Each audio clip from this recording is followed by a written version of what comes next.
Hello, everyone, and welcome. I'm Laura Dorsey, and I'm with Infinite Scholars. Infinite Scholars does one thing and one thing well. We help send students to college.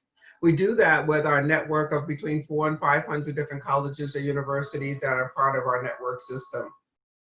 One of the specific things that we do, however, is we facilitate scholarship fairs. We do 27 fairs across the country, and at our scholarship fair, anywhere between 50 and 100 of our closest partners attend the scholarship fair. At most scholarship fairs we have, one of the partners that we have that's on a regular basis is the University of Richmond. So let me tell you a little bit about the University of Richmond, and then let them give you a more detailed explanation about who they are. University of Richmond is located in Richmond, Virginia. Okay, University is located just 6 miles from downtown Richmond. Okay, the university has 3,000 undergraduate students and nearly 1,000 graduate and law students. These students are from 47 states and over 70 foreign countries. Student body is also very diverse. 29% of the student body identifies as U.S. citizen of color, and 14% identify as first-generation students. The university has over 90 majors, minors, and concentrations in 5 different colleges within the University of Richmond. University of Richmond is one of the less than 1% of U.S. colleges and universities that meet 100% of a student's demonstrated need and are also need blind in the admissions process. The university offers merit scholarships along with athletic and other types of scholarships.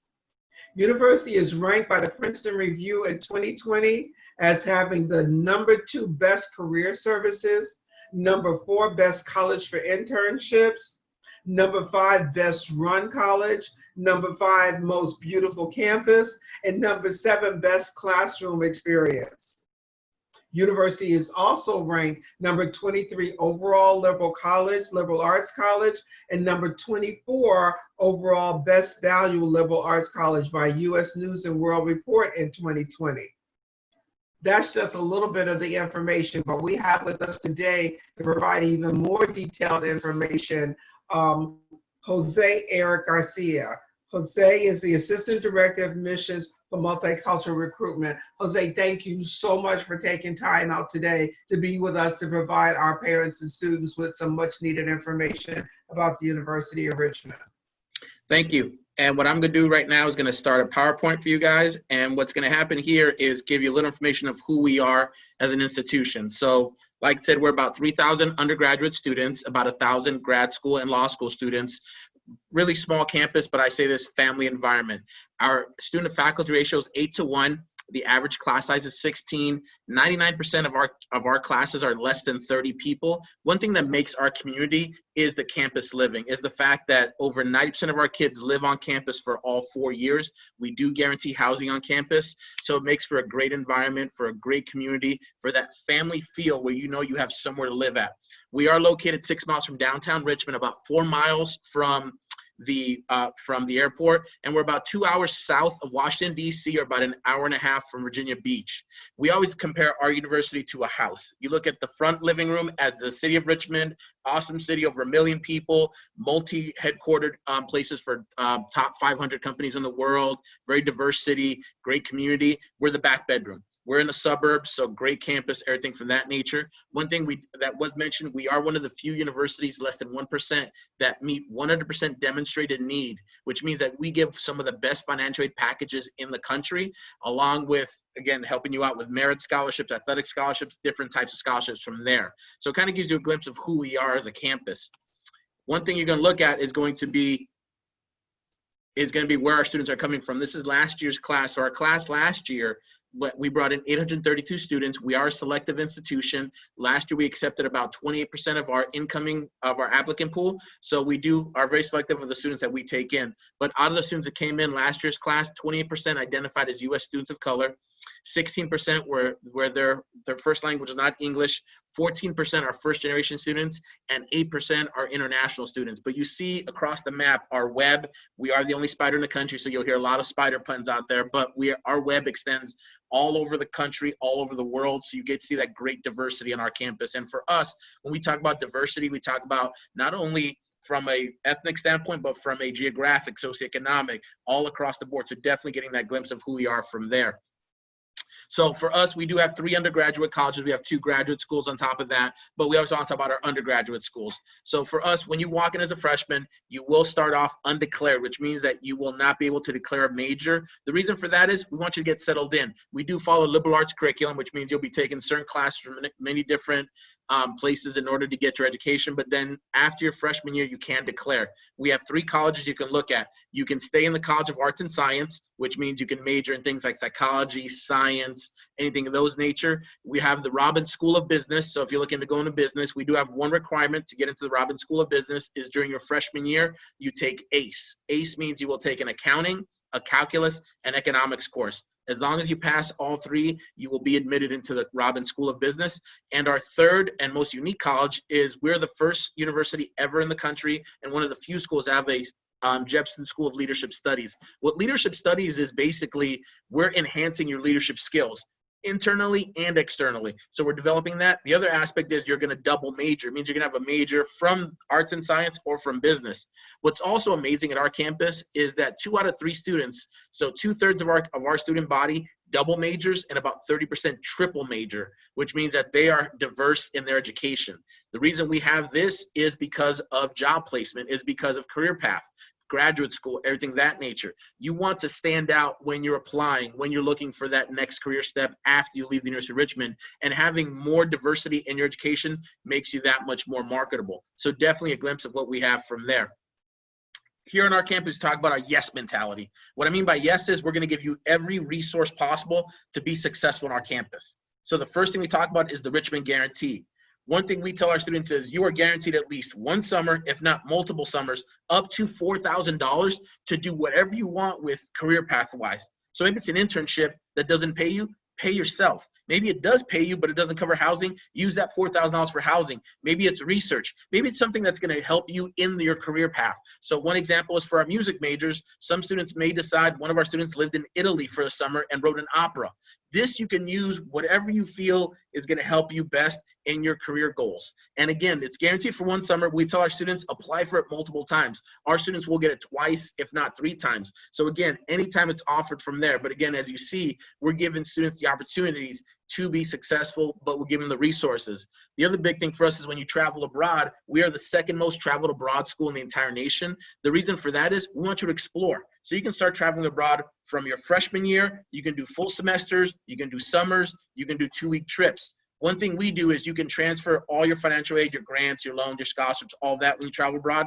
We're also going to give you an additional $1,000 every time you travel abroad for cultural excursions, AKA go out there and see the world. Maybe it's exploring restaurants. Maybe it's doing a tour, a train ride, something that's going to help you learn. We know that learning takes place as much outside the classroom as inside the classroom. As we talked about, we are very proud of what we do here, and we've been recognized by that. So again, you see some of the rankings we have here on our campus, things we do well. Again, career services. We talk about this all the time. Once you have a great 4 years, we're worried about the next 40 years of your life. Definitely doing that. Things we can help you with, internships, how we do things on our campus, how our campus looks. But the biggest thing for that is how we're doing things and how we're being looked at, but we're doing it well. And it all goes back to our students, making sure that our students are the success on our campus. So when you're looking at us, we are talking about the admissions process. We're a very holistic school. So when we talk about holistic, we mean we look at the entire package. We're going to look at you as an entire person, not just grades and transcripts and test scores or whatever the case may be. We're going to look at who you are. That's going to include when you're looking at the application. We are Common App and we are test option. We are Common App. We are as well the coalition. So when we're looking at a student, one thing we'll look at is going to be your application. That's going to be included is your college essay. On top of that, we do have a supplemental essay called the Richmond Question. Those 2 are going to give us a glimpse of who you are as a person. So make this personal. Tell us about yourself, who you are, what you've been through. This might be the only time I get a chance to get to know you as your possible admissions counselor. We want to see your transcript. We want to see that you're pushing yourself inside the classroom. That means that for us, the average student on our campus, while in high school, took an average of 6 AP, IB, or honors courses, which means they push themselves. So we want to see that. We want to see that if maybe you had a rough freshman year, you're doing better sophomore year, you're doing great junior year, you're ascending out there. So definitely looking at the types of courses you're taking. We will look at each school individually. So we're not going to look at all the schools as one big piece. We're going to take your school individually because every school offers different curriculums, different classes from there. We will recalculate your GPA, which means we'll take your core academic courses to build the GPA. We want to see who your school is because we may not know your school, so that's where the secondary school report comes into play. It means a profile. Let us know what your school's about. Recommendation letters. We require one from your counselor. We say no more than 3. So maybe a teacher, a coach, someone that you volunteer with, someone that can tell us who you are more than just, again, your transcript and grades. We will take the SAT or ACT scores, either one. We will super score them. This year, for the first time ever, we are going test optional, which means that students do not have to turn a test score in. There is no difference for us. You will not be looked at differently if you went test optional or not. The other aspect is that we will also not exclude you from any scholarships or our merit scholarships, any of those. You are still eligible for that if you decide to go test optional or not. And the last one we're looking for is your first semester, first quarter, first trimester grades. We want to see how you're doing in those senior courses. So for us, when it comes to financial aid, we do require you to do the FAFSA and the CSS profile in order to be considered financial aid. We are an early decision, early action, regular decision school, which means that if you decide to go early decision, that's the contract. That means that we are your first choice. If you're admitted, you will deposit within 30 days. You're coming to us. That's awesome. If you're not secure about that, but you still want to apply early, we have early action, which means that you can apply early, get a response early, but there's no commitment behind it. And we do have regular decision. I will tell you, it is better to apply earlier than later. Again, I said overall about a 26, 27% acceptance rate. If you decide to go early decision, it's about 44% acceptance rate. Early action, it's about 28, 29%. If you wait to regular, it gets to about 10%. As you see, it gets harder as you wait because the pools get bigger.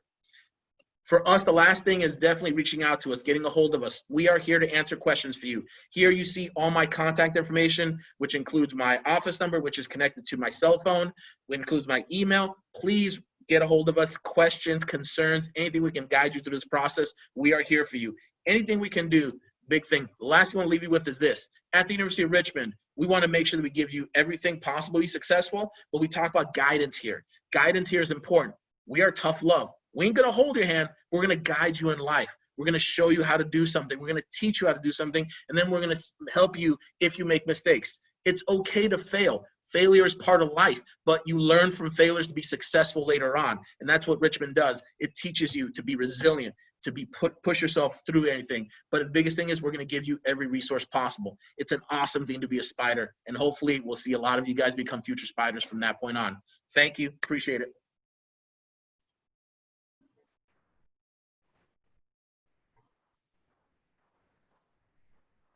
Okay, Jose. Okay, great. Just a whole plethora of information. Just a couple of questions on my end, just to because that's exactly what I would do. I'm here to make sure I aggravate you. Let's see. We talked about the application and the sooner and the later and how often you do them. When is the first day of application, and what can you give us some dates in when is application open? Is it a rolling application? Is there deadlines? Tell me about those deadlines that you have there. Yes, of course. So we are Common App and Coalition. Those applications open August 1st. For us, we are a deadline school. So for early decision round 1 and early action, the deadline will be November 1st. If you decide to go regular decision or early decision round 2, it'll be January 1st. What we tell students all the time is, as long as you turn in your application by that deadline, your documents can come in a little bit after, because we understand that some schools, especially now in the COVID age, may be a little bit longer. We will accept self-reported test scores. We will accept PDF transcripts from your counselors. So definitely getting all that information to us. But again, November 1st, early decision round 1, early action. January 1st, regular decision, early decision round 2. Okay, now the one thing that I heard in there is that even if you put the application in and say you're taking a December, December ACT test, okay, you can still update your paperwork with when you do better on your tests, when there's changes in your grades or GPA, that information can keep rolling and keep continuing to update, right? Yes, and what we do is in the decision process, we will continue to take updated scores, updated grades. We will give one of three decisions in the early rounds. We will give an admit, a deny, or what we call a defer, which means in a defer, we're going to move you from early to the regular decision, which means we want to give you a little more time to possibly send us new grades, new test scores, new updates. In the regular decision round, you will get, again, an admit, a deny, or what we call a wait list, which means that we will wait for our class to develop. And then if we decide to take you off the wait list, we will then contact you to offer you possible admissions to university. Okay, perfect. What's the minimum GPA that's required to get in? We do not have a minimum GPA. We look at every student individually. So we have students that can range across the board. I will say our average GPA last year for our incoming class after recalculated was about a 3.68 GPA. Average test score last year was about a 1410 SAT or about a 31 ACT. But we tell students all the time, please do not look at those and say, that's it. Students, again, that's middle 50%. We had students that were below, students that were above, GPA, same thing. We look at every individual school differently because every school has its own curriculum, own class schedules, own offerings from that point. Okay, one of the things that I noticed that even when I did your introduction and you talked about it too, you have a lot of first generational students there. And obviously for first generational students and their parents, navigating the whole education process can be a little bit difficult.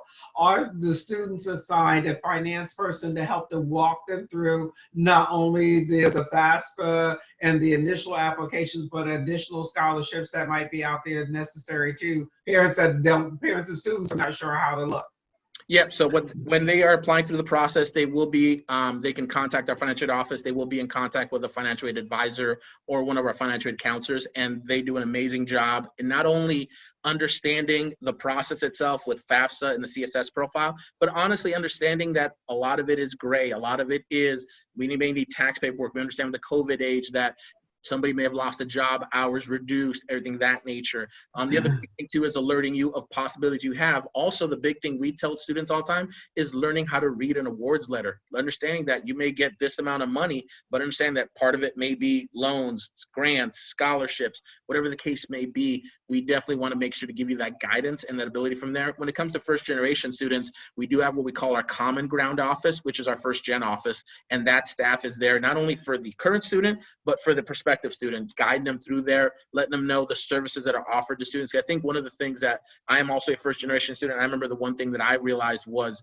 how many resources are on campus for a student and knowing that information. We talk about Richmond and the where there. What for the students that are out of state? Is there a separate fee for in-state and out-of-state tuition, and is there a waiver for out-of-state tuition?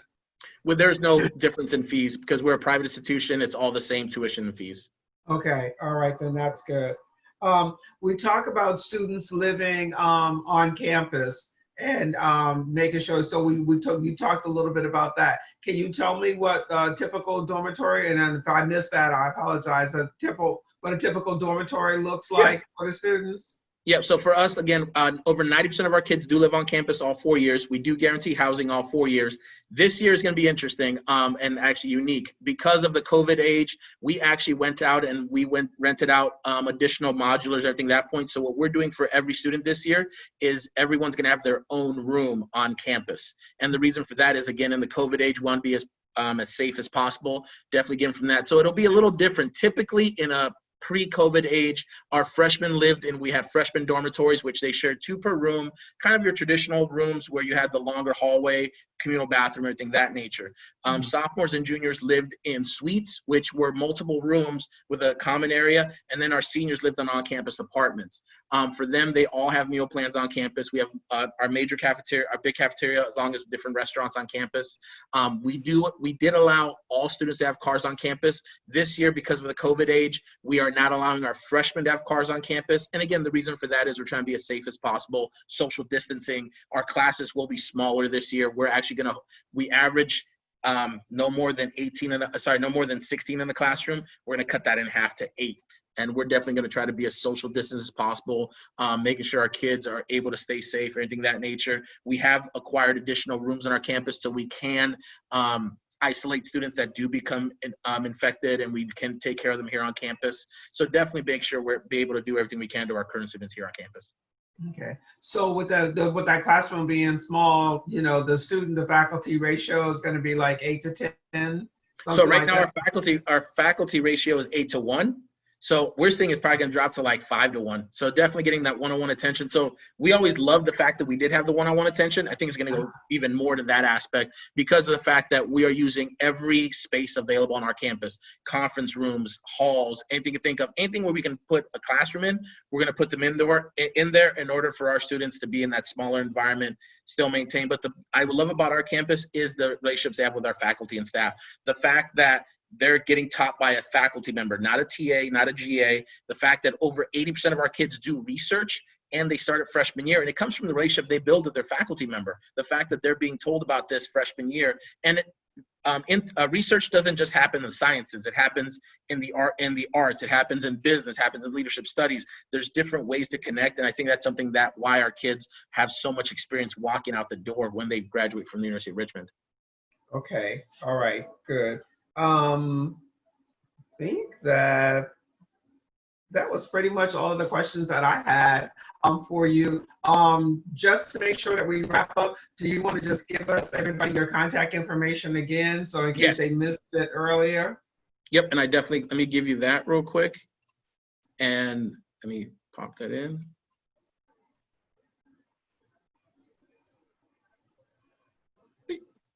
Okay, and and there is my, there it is. There's my contact information. But again, if any questions, please feel free to reach out to me, get a hold of me, contact me. Again, like I said, we are here to answer questions. Myself, I always say if I cannot answer the question, I will get you in contact with somebody that can, be it financial aid, on-campus services, everything that can happen from there.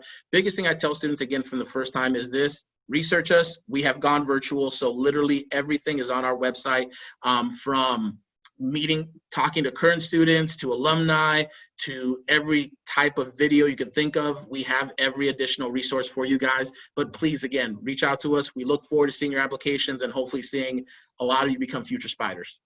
Okay. Thank you, Jose. Thank you very much. We appreciate everything. I appreciate you providing us all of that information. And again, okay, you and the spiders, because right there, we'll be right there. Okay, so thank you so much. Thank you again. Thank you, guys. Have a good day.